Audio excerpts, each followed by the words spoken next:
Update sa Diwata Pares ng Pasay. Wala nang masyado ang pumupunta sa pares ni Diwata.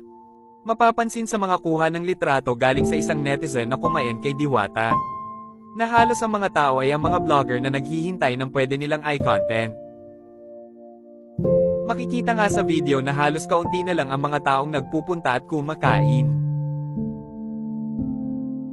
Isang vlogger ang nagpatunay na wala nang pumipila sa Diwata Pares. Dito na tayo kay Diwata ka Pares Overlord na walang pila. Dami niyang LPG dito. Ito na ba yung tinatawag nilang karma ni Diwata dahil sa mga pamamahiya at pangbabastos nito sa mga gustong magpa-shoutout at picture? Diwata, birthday ko ngayon. Pabati naman ako. Lipas din yan, kuya.